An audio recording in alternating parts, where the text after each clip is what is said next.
Hello everyone, welcome back to my channel anime lovers UK पे। Friend, इस channel पे new है यार तो प्लीज़ लाइक करें, सब्सक्राइब करें, कमेंट करें। यार आप लोग वीडियो देखते हैं बट लाइक नहीं करते। तो फ्रेंड, आज हम एक्सप्लेन करेंगे कमिंग सून द बिलियनर का चैप्टर 4। जैसा कि हमने पिछले चैप्टर में देखा था, चार्लेट विंसेंट को निला रही होती है और वो तभी उसके शर्ट के बटन को खोलते हुए उसका हाथ तभी गलती से उसके प्राइवेट पार्ट को छू लेता है और चार्लेट भी घबराते हुए कहती है, अरे नहीं, आखिर मैंने किसको छुआ, आखिर वो क्या था। चार्लेट तो फिर पीछे फटाक से हटते हुए एकदम एम्बैरसिंग हो जाती है और वो विंसेंट को देखते हुए अपने मन ही मन कहती है, मैं क्या वो, आखिर वो मैंने ऐसे गलती से कैसे छू लिया।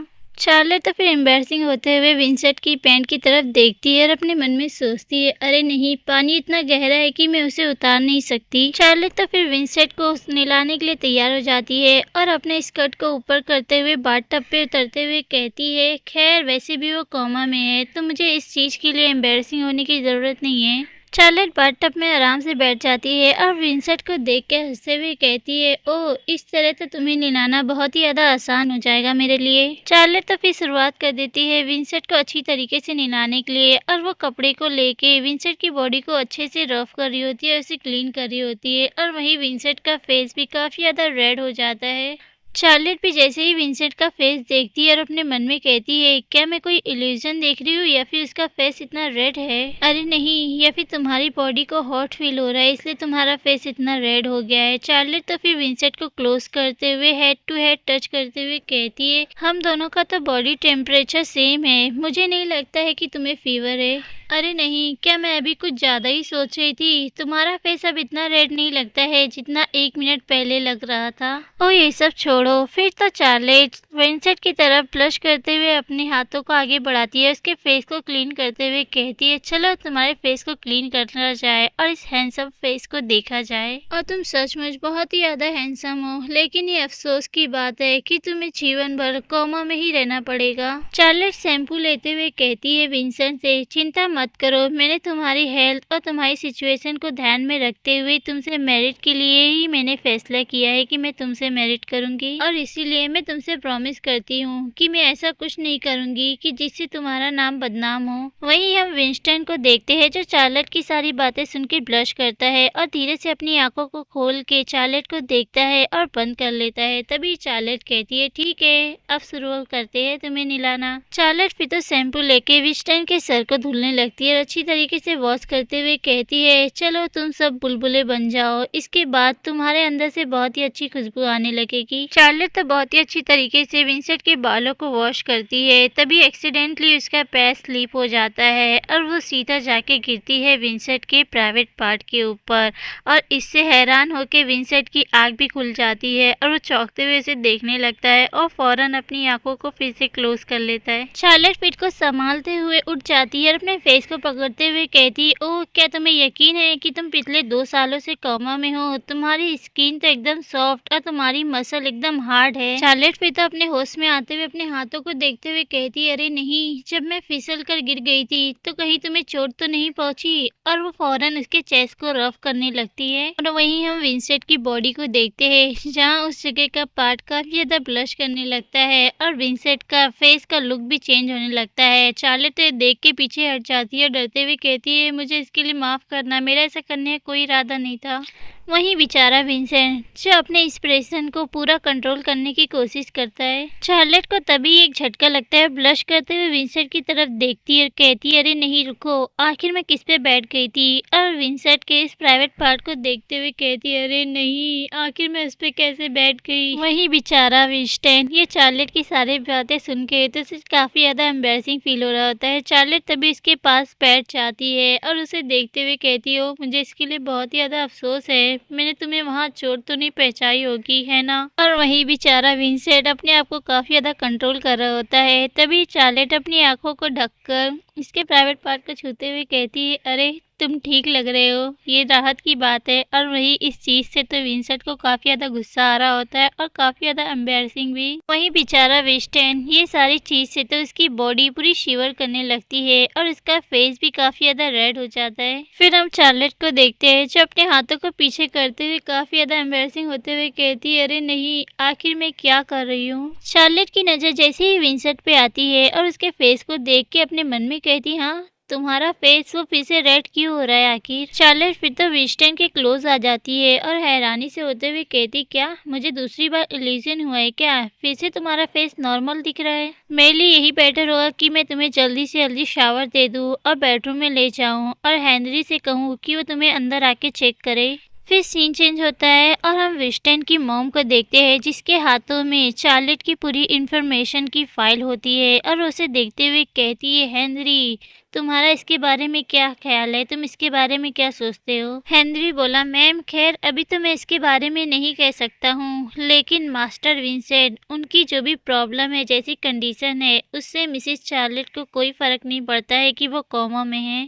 वो तो ऐसा उन्हें ट्रीट करती है जैसे कि वो एक नॉर्मल पर्सन है और किसी कोमा मरीज को निलाना ये थोड़ी ना आसान है, लेकिन उन्होंने बहुत ही अच्छी तरीके से मास्टर को संभाल लिया। और मैडम हालांकि मिसेस चार्लेट न केवल उन्होंने उन्हें अच्छी तरीके से संभाल लिया हमारे मास्टर विंसेंट को, बल्कि वो तो काफ़ी ज़्यादा खुश हो गई। वहीं हम विंस्टन की मॉम को देखते हैं जो चार्लेट का बायोडाटा चेक करती है। Charlotte Sue, date of birth 2001, academic qualification और उसे बैचलर की डिग्री मिलती है और उसका जॉब डिलीवरी वुमेन। और चार्लेट सू की मॉम, उसकी तो डेथ काफ़ी पहले हो गई थी क्योंकि उसके डैड का उसके परिवार के साथ बिल्कुल भी नहीं जमता था। उसकी डैड ने दूसरी मैरिड कर ली और उसकी फैमिली द्वारा उसे बहुत ही ज़्यादा सताया जाता था। उसकी एक छोटी बहन और एक सौतेली माँ है जो उसे काफ़ी ज़्यादा बुली करती थी और काफ़ी ज़्यादा टॉर्चर करती थी। और उसकी छोटी बहन जो सोने की खुदाई करती है। हेनरी तभी कहता है, मैडम मैं एक बात और कहना चाहता हूँ। हालांकि मिसेस चार्लेट न केवल उन्होंने सिर्फ ये दिखाया कि इससे उन्हें कोई परेशानी नहीं है, बल्कि उन्होंने तो मदद के लिए थैंक यू भी कहा।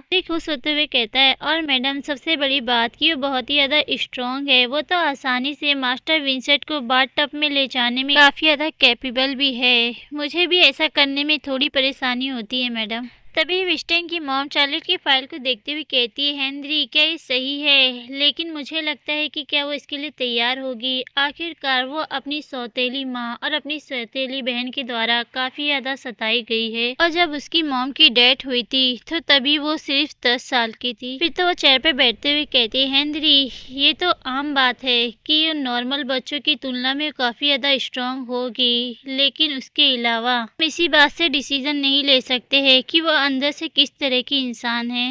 फिर भी वो अपनी सौतेली बहन से तो बहुत ही ज़्यादा बेहतर है। लिंडेसी जब से हम मिले हैं तब से वो मेरे सामने नाटक करती ही आई है और आखिर उस लड़की को ऐसा क्यों लगता है कि उसका ये चापलूसी पना मुझे पसंद आएगा। हेनरी तभी चाय निकाल के अपनी मैडम को चाय देता है। तभी विंस्टन की मॉम भी चाय लेते हुए कहती है, जैसे ही उस लड़की ने सुना कि विंस्टन कभी नहीं जाग पाएगा और वो कभी भी हमारी फैमिली की डोरी को नहीं पा सकेगा, तो वो चाय पीते हुए आगे बताती है, ना कि उसने केवल शादी से पीछे हटने की कोशिश भी करी, बल्कि उसने तो मुझसे दहेज भी मांगा और यहाँ तक कि उसने चार्लेट से विंसेंट के साथ मैरिड करने को कहा। थैंक गुडनेस कि वो मेरे घर की बहू नहीं बनी, वरना मुझे तो चिंता करने के लिए समस्याओं की पूरी एक दुनिया ही मिल जाती। हेनरी हंसते हुए बोला, हाँ मैडम आपने बिल्कुल ठीक कहा। ये तो अच्छी बात है कि आपने मास्टर विंसेंट की विरासत के बारे में उसे ला के बता दिया और उसके सारे प्लान का हमें पता चल गया कि आखिर वो हमारे मास्टर विंसेंट के बारे में क्या सोचती थी। तभी हेनरी हिचकिचाते हुए कहता है, मैडम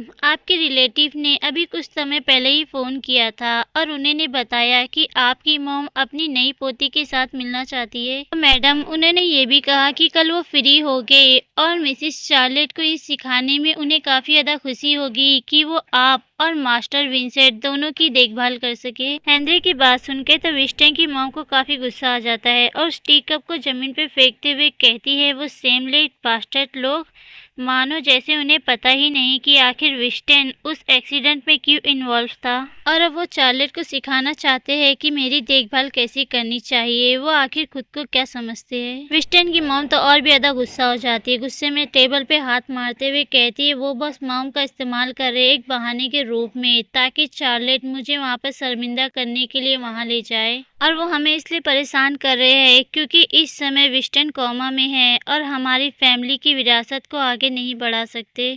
तभी वहाँ पे एक मेड आते हुए कहती है, मिसेस चार्लेट आपको पूछ रही है मिस्टर हेनरी। हेनरी भी इसकी तरफ देखते हुए कहता है हाँ। तभी ही मैडम कहती है, आगे बढ़ो हेनरी, मुझे यकीन है कि चार्लेट के पास तुम्हारे लिए बहुत सारे सवाल होंगे। बोला जी मैम। हेनरी आ जाता है विस्टन के रूम में और दरवाज़ा खोल के वो तो ये देख के हैरान हो जाता है और वो चार्लेट और विस्टन को देखते हुए कहता है, आपने तो उन्हें नहलाना ख़त्म कर दिया, बहुत बढ़िया मिसेस चार्लेट। चार्लेट भी विंसेंट के बालों को सुखाते हुए कहती है, मैं जानती हूँ कि मुझे आपसे अभी बहुत कुछ सीखना है। चार्लेट फिर तो वरीड होते हुए विंसेंट को देखते हुए कहती है, वैसे क्या आपको लगता है कि वो बीमार हो सकता है? जब मैं अभी उसे शावर दे रही थी तो उसका फेस बार बार रेड हो जा रहा था और मैंने उसका टेम्परेचर भी चेक किया लेकिन मुझे नॉर्मल लगा। क्या आपको लगता है कि हमें इन्हें डॉक्टर को दिखाना चाहिए? क्या हमें डॉक्टर को बुलाना चाहिए हेनरी? हेनरी भी फिर विस्टन के पास आ जाता है और उन्हें चेक करते हुए अपने मन में कहता है, क्या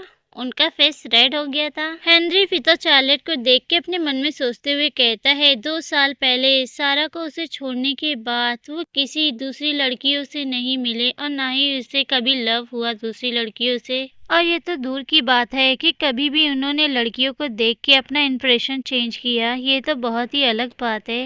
हेनरी फिर तो चार्लेट और विस्टन को एक साथ देखते हुए अपने मन में कहता है, आखिर अभी बाथरूम में क्या हुआ होगा? हेनरी फिर तो आगे बढ़ के चार्लेट से हेयर ड्रायर ले लेता है, कहता है, मैं यहाँ से संभाल लूँगा मिसेस चार्लेट, आप थक गई होगी तो आपको थोड़ा आराम करना चाहिए। अब मिसेस चार्लेट, इसके अलावा मैडम कल आपको लू फैमिली के घर में ले जाएंगी और वहाँ जाने से पहले दोपहर में आपको उनके साथ शॉपिंग करने के लिए आपको ले जाएंगी और आपको इसके लिए बिल्कुल पहले से ही तैयार रहना चाहिए। चार्लेट भी खुश होते हुए वहाँ से जाते हुए कहती है, ओ थैंक यू हेनरी, अब मैं चलती हूँ। चार्लेट वहाँ से रूम का दरवाजा जैसे ही बंद करके जाती है तभी ही विस्टन अपनी आंखों को खोलता है और हेनरी की तरफ देखता है। हेनरी बोला, मास्टर मुझे नहीं लगता है कि मिसेस चार्लेट ने आपको एक्ट करते हुए देखा। तो फ्रेंड ये चैप्टर यहीं ख़त्म होता है। इसके आगे के चैप्टर में पता चलेगा आखिर विस्टन क्यों एक्टिंग कर रहा है कोमा में रहने की, आखिर इसकी वजह क्या है। इसके नेक्स्ट चैप्टर को जानने के लिए फ्रेंड कमेंट करें, लाइक करें, सब्सक्राइब करें। Take care and bye bye.